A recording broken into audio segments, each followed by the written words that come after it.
Don't bother coming for New Year's. My mom declared coldly. I just smiled and announced, then don't bother using my card.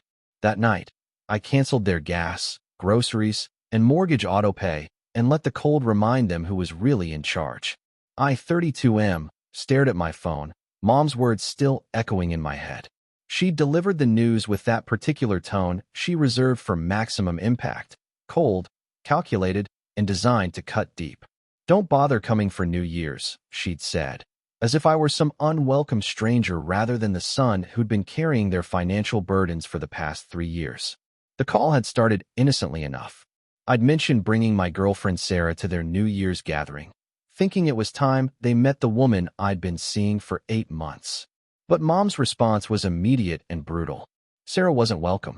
She didn't fit their image of what my partner should be. Too different, Mom had explained with that dismissive laugh I'd grown to hate. When I'd pushed back, asking what she meant by different, the truth came tumbling out. Sarah worked as a bartender while finishing her nursing degree. She had tattoos. She came from a working-class family. She wasn't the polished, society-approved girlfriend they'd envisioned for their successful son. Mom made it clear that if I insisted on bringing Sarah, neither of us should bother showing up at all. I'd hung up feeling that familiar mixture of rage and disappointment that had defined my relationship with my parents for years. But this time was different. This time, they'd gone too far. See, what my parents seemed to forget in their ivory tower was exactly who was keeping their comfortable lifestyle afloat. 3 years ago, when Dad's small business finally collapsed under mounting debts and Mom's spending habits caught up with them, I'd stepped in. Fresh out of my MBA program and landing a high-paying consulting job, I'd offered what I thought was temporary help. It started with their mortgage payments. Then the gas bill when winter hit hard. Groceries followed when Dad's pride couldn't stretch to cover basic necessities. Before I knew it, I was essentially funding their entire existence while they maintained the facade of middle-class respectability in their suburban neighborhood. The arrangement had never been formally discussed. There was no gratitude expressed, no acknowledgement of the sacrifice I was making. It simply became expected. When I tried to bring up scaling back my support once Dad found part-time work, Mom had launched into a guilt-ridden speech about family obligations and how successful children owed their parents comfort in their golden years. Now, sitting in my apartment after that devastating phone call, I realized I'd been enabling their entitlement for far too long. They felt secure enough in my financial support to dictate terms about my personal life, to exclude the woman I cared about based on their shallow prejudices. I opened my banking app and stared at the automatic payments I'd set up for their bills. Mortgage, $2,400 monthly. Gas and electric, averaging $300. Groceries, $500. Car insurance, $180. It added up to nearly half my take-home pay, money I'd been pouring into their lives while living modestly myself. My finger hovered over the cancel button for their mortgage payment, scheduled to process in 2 days. A part of me felt guilty even considering it. But then I remembered Mom's cold dismissal, her casual cruelty towards Sarah, and her assumption that I'd simply accept their ultimatum. I canceled everything. The mortgage payment, scheduled for January 2nd, was first to go. Then the utility bills, the grocery store automatic payment, even their streaming services, and the premium cable package Mom insisted she needed. Within 10 minutes, I'd systematically dismantled the financial safety net that had been supporting them for 3 years. My phone stayed silent for the rest of the evening. I half expected Mom to call back with some form of apology, but nothing came. They were probably settling in for their New Year's celebration, confident in their moral superiority and secure in their belief that I'd come crawling back eventually. Update 1. The first sign of trouble came on January 3rd. Dad called, his voice strained in a way I'd never heard before.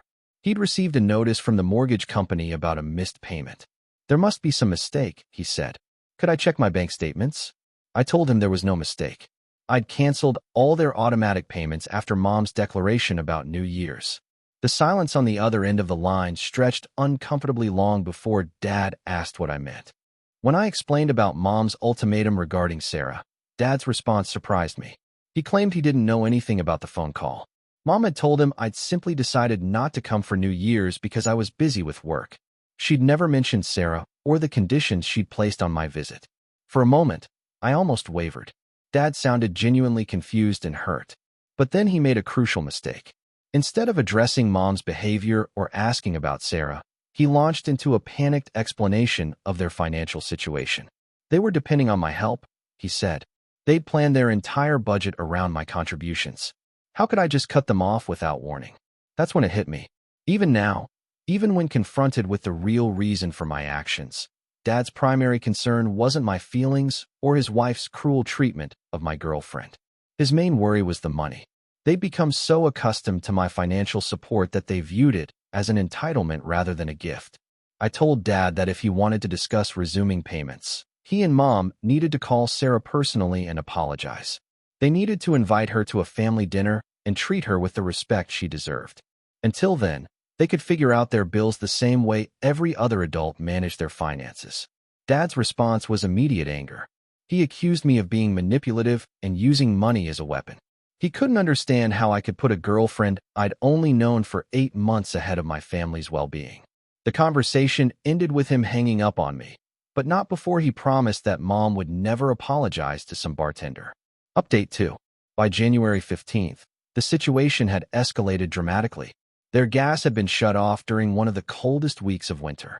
Mom finally called, but instead of an apology, I received a furious tirade about my selfishness and immaturity. She accused me of trying to freeze them to death over a silly relationship that probably wouldn't last anyway. When I reminded her that she was the one who had issued the ultimatum, Mom's tone shifted to the manipulative guilt-tripping I remembered from childhood. She was my mother, she said.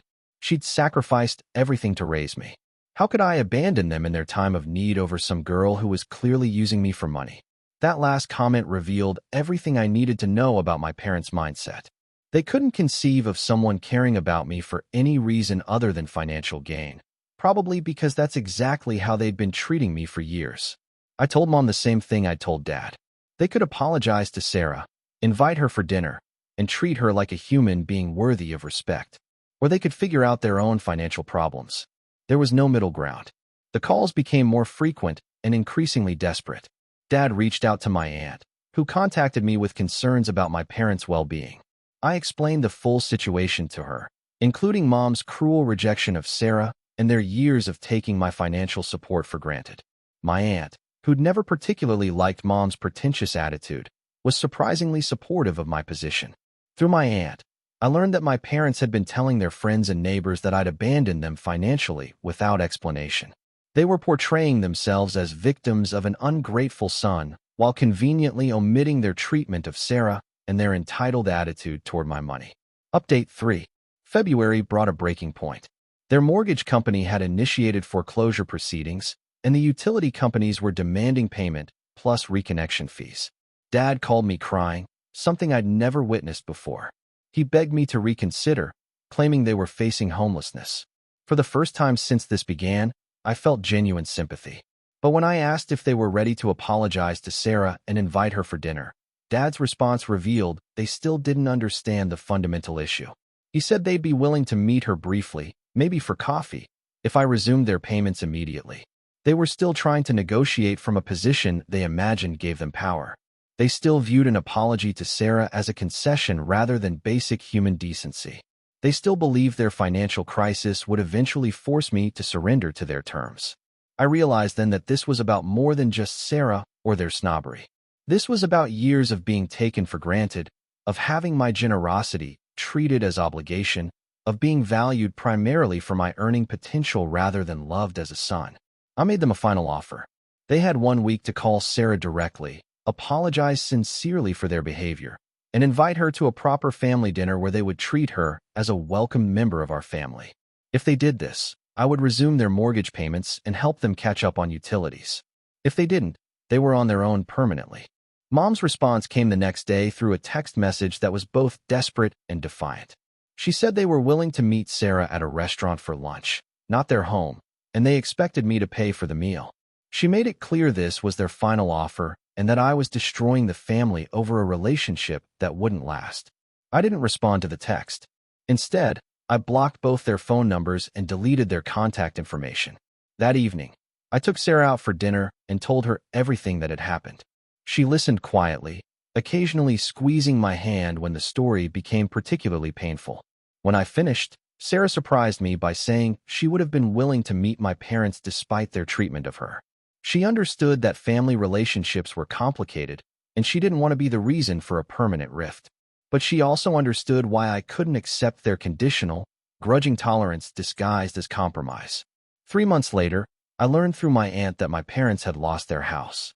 Dad found work at a hardware store, and they'd moved into a small apartment across town. Mom had taken a part-time job at a retail store, her first employment in over 20 years. My aunt mentioned that they seemed to be adjusting to their new circumstances, though Mom struggled with the loss of status and the reality of working retail.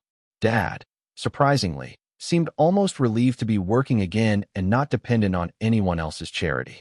I felt a complex mixture of emotions hearing this news. There was sadness at the loss of our relationship, guilt about their financial struggles, but also a strange sense of relief.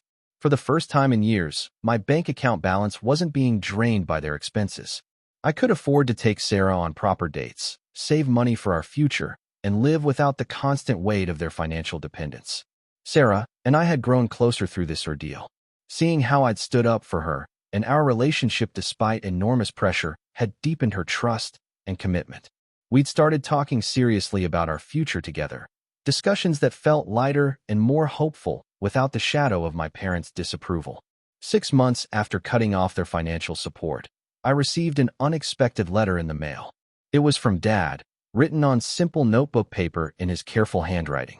He apologized for how they'd treated Sarah and acknowledged that they'd taken my generosity for granted.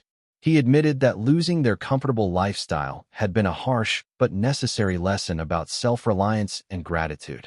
The letter mentioned that Mom was still struggling to accept responsibility for their situation, but that she'd stopped blaming me and Sarah for their problems. Dad wrote that they missed me terribly and hoped someday we could rebuild our relationship, but that he understood if I needed more time or if the damage was irreparable. There was no request for money in the letter, no manipulation or guilt-tripping, just a father acknowledging his mistakes and expressing hope for eventual reconciliation. I showed the letter to Sarah, and we talked about whether I should respond. She encouraged me to write back if I felt ready, but warned me to be careful about falling back into old patterns of financial enablement. I wrote a brief response thanking Dad for his letter and acknowledging his apology. I told him I missed them too, but that rebuilding our relationship would take time and would require them to fully accept Sarah as part of my life.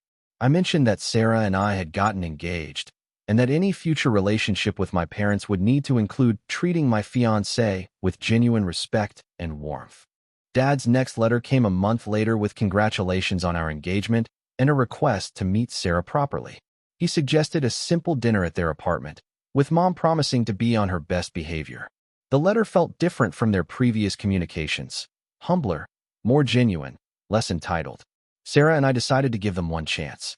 We visited their small apartment on a Sunday afternoon, bringing flowers for Mom and offering to cook dinner together. The interaction was awkward at first, with Mom clearly struggling to hide her discomfort with their reduced circumstances and her resentment about the situation. But as the evening progressed, something shifted. Mom asked Sarah genuine questions about her nursing studies, and Dad shared stories about his new job that actually seemed to bring him satisfaction. There were no requests for money, no subtle hints about their financial struggles, and no passive-aggressive comments about our relationship. It wasn't a perfect reconciliation, and I knew it would take years to fully repair the damage that had been done. But it was a beginning.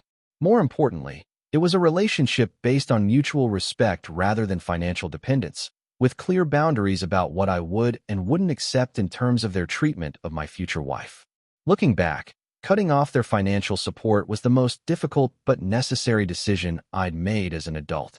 It had forced all of us to confront uncomfortable truths about our family dynamic and had ultimately led to a more honest, healthier foundation for our relationship. The cold winter night when I canceled their payments had indeed reminded them who was really in charge, not through power or money, but through the simple act of demanding the respect and dignity that every loving relationship deserves.